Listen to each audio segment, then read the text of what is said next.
Okay, we're continuing with this book here, The Holy Grail of Wisdom Quotes by me, Pete Rogers. We're talking about Herodotus. He is the father of history. He's the first sort of modern style historian. He wrote about the Persian War around 490 BC. He was both a Greek and a Persian.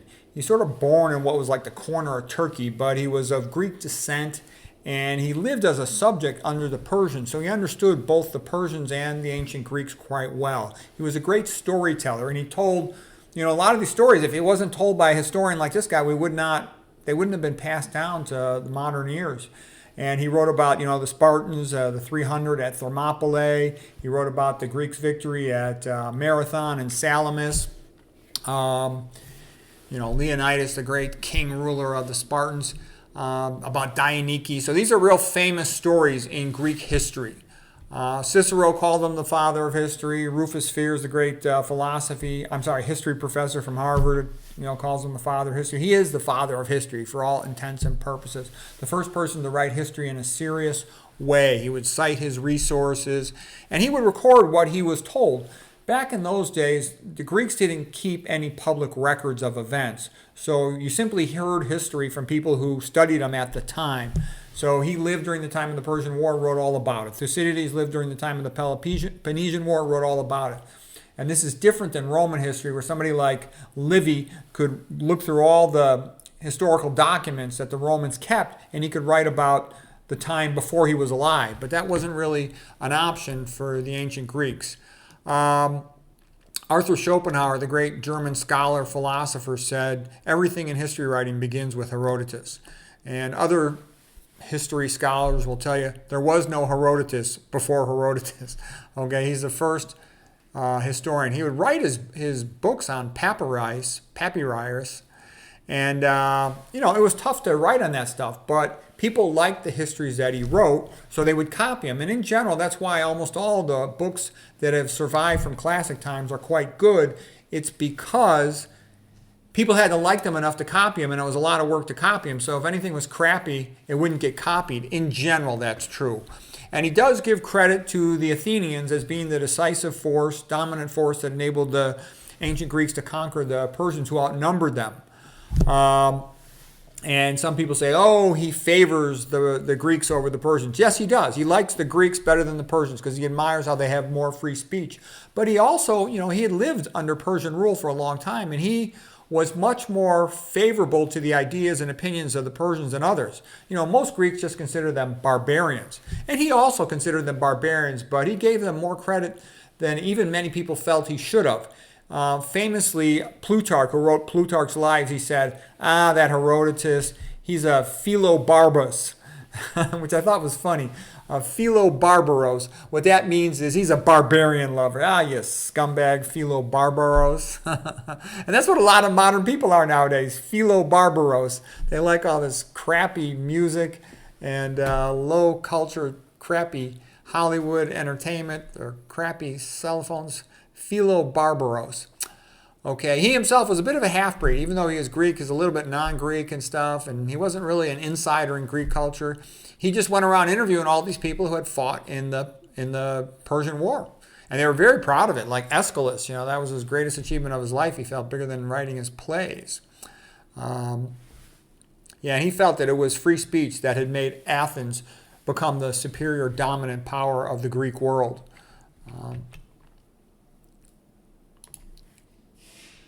Let me move down a little here.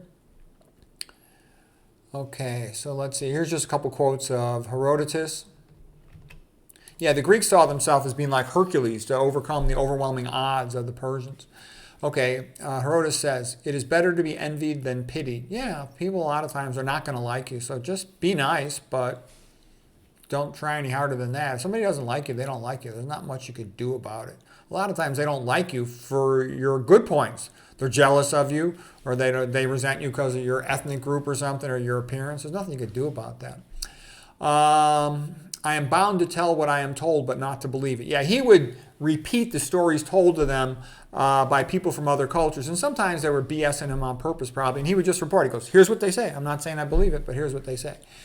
70 years I regard as a limit of the life of a man. So in general, people probably lived about 70 years of age in his day. There were no antibiotics in those days. Of all possessions, a friend is the most precious.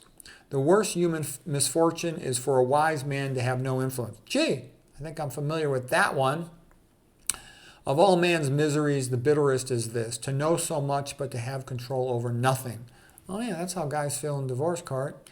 The bitterest pain amongst men is to have much knowledge but no power. Yeah, that's what it's like to know how to cure all these diseases, but almost no one else does, and then the patients don't want it. It's not just because the medical system doesn't know it. The patients don't want it. I got a lot of doctor buddies that have learned the low-fat vegan diet, and they can't convince their friends or their patients to try it. So that's a common problem. And that's a common problem even with the smart doctors. With the stupid doctors, they're hopeless. They're as stupid as patients. But with the smart doctors even, it can be difficult to convince them. Okay, Don Herold, he was a cartoonist, comedian. He said, actually, do I got any more quotes from Herodotus? Men trust their eyes more than their ears. Great deeds are usually wrought at great risks.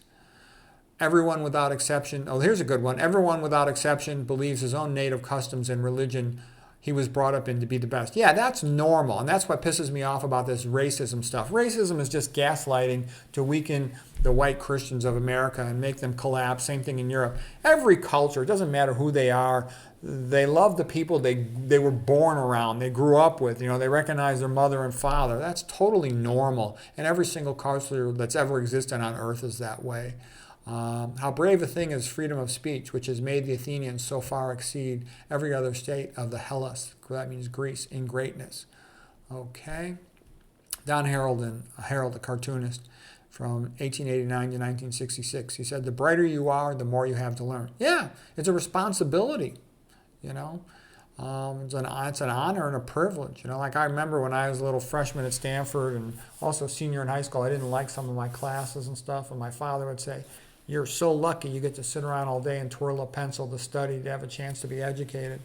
A lot of young guys, they just get sent to the front line. They don't ever have a chance to get educated, or they're so poor they're forced to work. You get to sit around and twirl a pencil. Stop complaining. Shut up.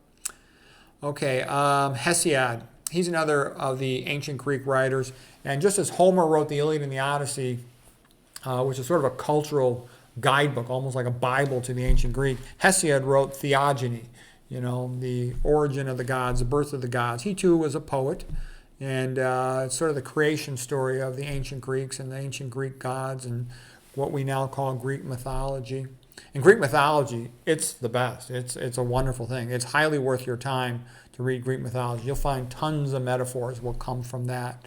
And there's a good reason why, scientific fields use Greek words for so many things, because they're very useful. To study the ancient Greeks is to admire them. Okay, all right, so just a couple words from Hesiod. Without strife, there can be no greatness. Good strife is when men compete to be the best. You trust a thief when you trust a woman. Do not let a flattering woman coax and wheedle you and deceive you. She is after your barn.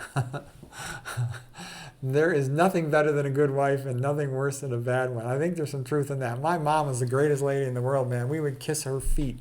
She was like this matriarchal queen of the family. Like 100 people would come show up for Mother's Day to be around my mother. Whereas other people have had the experience, a lot of these modern women, divorce pays them to break up their families. And I've been amazed at how many women are willing and eager to break up their families. It's insane. It's sad. Okay, Hermann Hesse, German-Swiss poet-writer.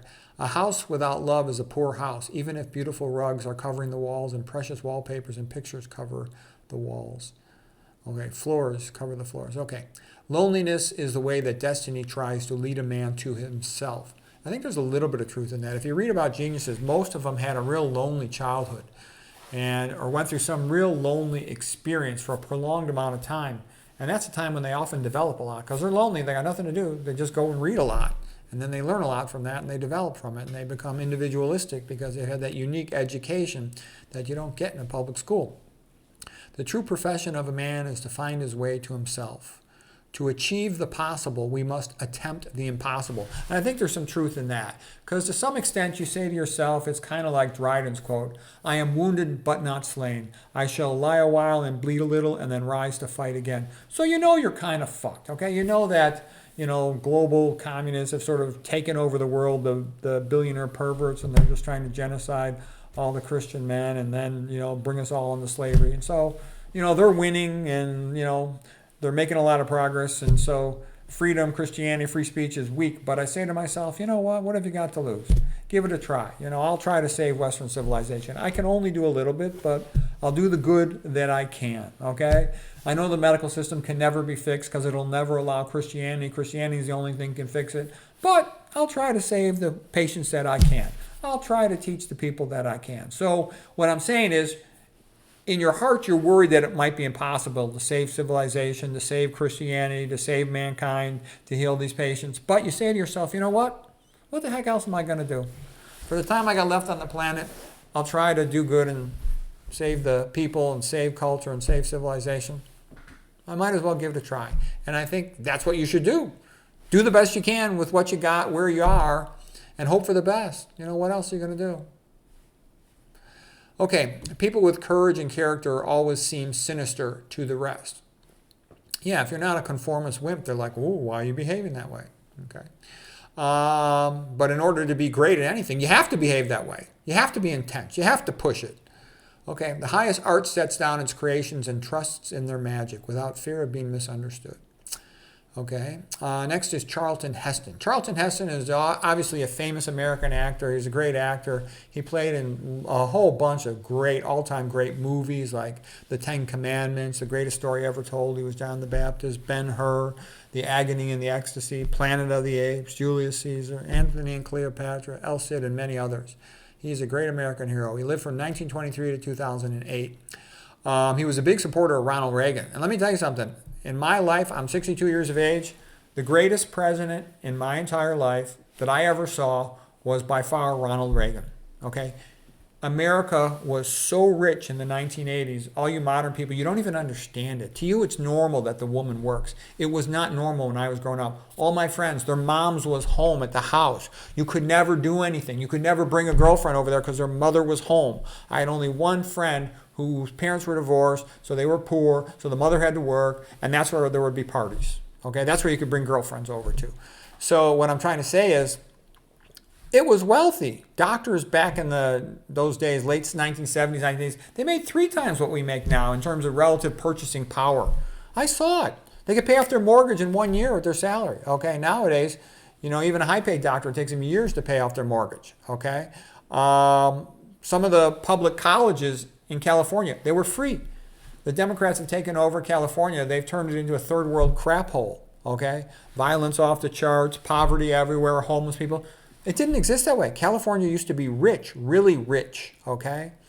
When Ronald Reagan, he was the governor over there for a while too. He made the place rich, okay? I saw it. I saw how my father lived. I saw how all my dad's friends lived. I saw how all my friends lived. My friends, only the father would work, and they wouldn't have that fancy of a job. They would own a very nice house in a very nice neighborhood, and their wife would not have to work. That was normal. And they had lots of children. I never had to ask my parents to drive me to my friend's house. I would just jump out of my bed, run to my friend's house, knock on the door, hey, you want to play?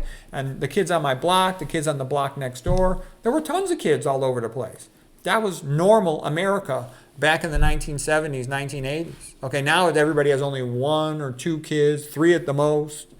You got to drive the kid for a play date, drive him to school. We didn't even drive to school. Back when I was a kid, we would just cut through everybody's yards. You felt safe in everybody's yards. And the neighbors say, hey, you little brat kid, and they would wave to you on your way to school. They knew you. They liked you. You'd watch out for the yard with a dog. You'd hop the fence into another yard. The point I'm saying is, nowadays, nobody's going to let their kid walk to school. It's too dangerous. They drive their kid to school. But when I was a kid, we would randomly go through strangers' yards, their backyards, who we didn't know. And it was safe to do that. It was safe to walk by yourself, a little kid down a busy street. You weren't worried about anything. Nowadays, there's so much crime that you can't do that anymore. America has gone down the tubes. Okay, just a few quotes by Charlton Heston. One way or another, if you are persistent, fortune will smile on you. I believe that we are again engaged in a great civil war, a cultural war that is raging across our land with Orwellian fervor. That's about to hijack your birthright to think and to say what resides in your heart. I fear you no longer trust the pulsing lifeblood of liberty inside you, the stuff that made this country rise from the wilderness into the miracle that it is. Yeah, it's true. America is the greatest country in the world. Anybody who tells you otherwise is a lying scumbag. Whenever tyrants conquer a country, they try to change its history so that the people will forget how good they had it and won't realize that because it'll make them resent the current lousy conditions. Okay? America was rich. America was much more free than it is now. And look at the 1980s. You had all of these great movies coming out of Hollywood and all these great comedians. We had Sam Kinison, the funniest comedian who ever lived. We had Eddie Murphy, Delirious and Raw, some of the funniest comedy routines you ever seen in your life. Bill Murray studying all these movies like Stripes, Animal House in the movie theater. There was one great movie after another, Trading Places. We loved it all. We had a lot of fun. Nowadays, everything is sort of like PC, wimpy crap, ignorant, retarded, sound effects for, foreigners who can't barely speak English, illiterates.